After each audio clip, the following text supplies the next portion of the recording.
Weaponization must be restrained. War crimes must be punished. Deported people must come back home. And the occupier must return to their own land. We must be united to make it. Thank you very much. I welcome all who stand for common efforts, and I promise, being really united, we can guarantee fair peace for all nations. What's more, unity can prevent wars.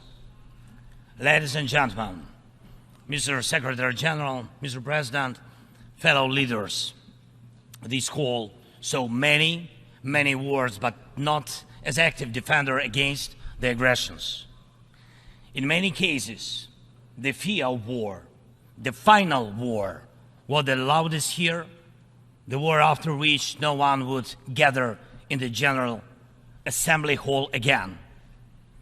The Third World War was seen as a nuclear war, a conflict between states on the highway to nukes. Other wars seemed less scary compared to a threat of the so-called great powers firing their nuclear stockpiles. So the 20th century taught the world to restrain from the use of the weapons of mass destruction, not to deploy, not to proliferate, not to threaten with, and not to test, but to promote a complete nuclear disarmament. Frankly, this is a good strategy, but it should not be the only strategy to protect the world from the final war. Ukraine gave up its third largest nuclear arsenal. The world then decided Russia should become a keeper of such power. Yet history shows it was Russia who deserved nuclear disarmament the most back in 1990s. And Russia deserves it now. Terrorists have no right to hold nuclear weapons. No right. But truly, not the nukes are the scariest now. While nukes remain in place, the mass destruction is gaining its momentum. The aggressor is weaponizing many other things, and those things are used not only against our country, but against all of yours as well. Fellow leaders, there are many conventions that restrict weapons, but there are no real restrictions on weaponization. First, let me give you an example. The food. Since the start of the full-scale war, the Ukrainian ports in the Black and Azov Seas have been blocked by Russia. Until now, our ports on the Danube River remain the target for missiles and drones. And it is a clear Russia's attempt to weaponize the food shortage on the global market in exchange for recognition for some, if not all, of the captured territories. Russia is launching the food prices as weapons. The impact spans from the Atlantic coast of Africa to the Southeast Asia, and this is the threat scale. And I would like to thank those leaders who supported our Black Sea Grain Initiative and program Grain from Ukraine. Thank you so much. United, we made weapons turn back into food again. More than 45 nations saw how important it is to make Ukrainian food products available on the market, from Algeria to Spain to Indonesia and China. And even now, when Russia has undermined the Black Sea Grain Initiative, we are working to ensure food stability. And I hope that many of you will join us in these efforts. We launched a temporary sea export corridor from our ports, and we are working hard to preserve the land routes for grain exports. And it is alarming to see how some in Europe, some our friends in Europe, play out solidarity in political theater, making thriller from the grain. And they may seem to play their own role, but in fact, they are helping set the stage to a Moscow actor. Second, weaponization of energy. Many times the world has witnessed Russia using energy as a weapon. Kremlin weaponized oil and gas to weaken the leaders of other countries when they came to the Red Square. And now this threat is even greater. Russia is weaponizing nuclear energy. Not only it is spreading its unreliable nuclear power plant construction technologies, but it is also turning other countries' power plants into real dirty bombs. Look, please, what Russia did to our Zaporizhia power plant. Shelled it, occupied it, and now blackmails others with radiation leaks. Is there any sense to reduce nuclear weapons when Russia is weaponizing nuclear power plants? Scary question. The global security architecture offers no response or protection against such a treacherous radiation threat, and there is no accountability for radiation blackmailers so far.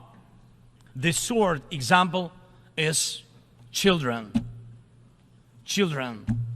Unfortunately, various terrorist groups abduct children to put pressure on their families and societies. But never before the mass kidnapping and deportation would become a part of the government policy. Not until now. We know the names of tens of thousands of children and have evidence on hundreds of thousands of others kidnapped by Russia in the occupied territories of Ukraine and later deported. The International Criminal Court issued arrest warrant for Putin for this crime. And we are trying to get children back home. But time goes by. What will happen with them? What will happen to them? Those children in Russia are taught to hate Ukraine, and all ties with their families are broken. And this is clearly a genocide.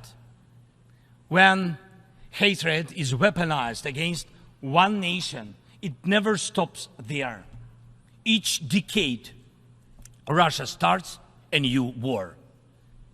Parts of Moldova and Georgia remain occupied. Russia turned Syria into ruins. And if not Russia, the chemical weapons would have never been used there in Syria. Russia has almost swallowed Belarus. It is obviously threatening Kazakhstan and other Baltic states.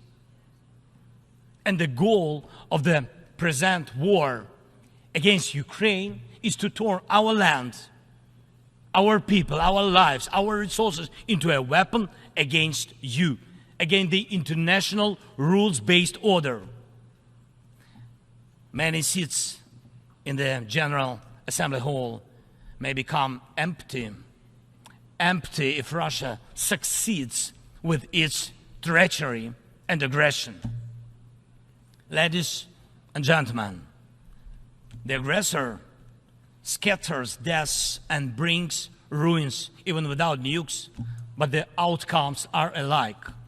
We see towns, we see villages in Ukraine wiped out by Russian artillery, leveled to the ground completely. We see the war of drones. We know the possible effects of spreading the war into the cyberspace. The artificial intelligence could be trained to combat well before it would learn to help the humanity. Thank God, people have not yet learned to use climate as a weapon. Even though humanity is failing on its climate policy objectives, this means that extreme weather will still impact the normal global life, and some evil state will also weaponize its outcomes. And when people in the streets of New York and other cities of the world went out on climate protest, we all have seen them. And when people in Morocco and Libya and other countries die as a result of natural disasters, and when islands and countries disappear underwater, and when tornadoes and deserts are spreading into new territories, and when all of this is happening, one unnatural disaster in Moscow decided to launch a big war and kill tens of thousands of people. We have to stop it. We must act united to defeat the aggressor and focus all our capabilities and energy on addressing these challenges. As nukes are restrained, likewise the aggressor must be restrained, and all his tools and methods of war. Each war now can become final, but it takes our unity to make sure that aggression will not break in again. And it is not a dialogue between the so-called great powers somewhere behind the closed doors that can guarantee us all the new wars era, but open war of all nations for peace. Last year, I presented the outlines of the Ukrainian peace formula at the UN General Assembly. Later, in Indonesia, I presented the full formula. And over the past year, the peace formula became the basis to update the existing security architecture. Now we can bring back to life the UN Charter and guarantee the full power for the rules-based world order. And tomorrow, I will present the details at a special meeting of the UN Security Council. The main thing is that it is not only about Ukraine. More than 140 states and international organizations have supported the Ukrainian peace formula fully or in part. The Ukrainian peace formula is becoming global. Its points offer solutions and steps that will stop all forms of weaponization that Russia used against Ukraine and other countries and may be used by other aggressors. Look, for the first time in modern history, we have a real chance to end the aggression on the terms of the nation which was attacked. And this is a real chance for every nation to ensure that aggression against your state, if it happens, God forbid, will end. Not because your land will be divided and you will be forced to submit to military or political pressure, but because your territory and sovereignty will be fully restored. We launched the format of meetings between national security advisors and diplomatic representatives. Important talks and consultations were held in Hiroshima, in Copenhagen, and in Jeddah on the implementation of the peace formula. And we are preparing a global peace summit. And please, I invite all of you who do not tolerate any aggression to jointly prepare the summit. And I am aware of the attempts to make some shady dealings behind the scenes. Evil cannot be trusted. Ask Prigozhin if one bets on Putin's promises. Please, hear me. Let unity decide everything openly.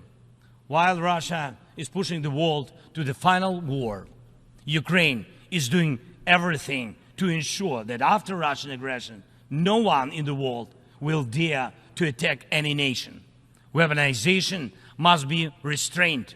War crimes must be punished. Deported people must come back home. And the occupier must return to their own land. We must be united to make it. And we'll do it. Slava Ukraini!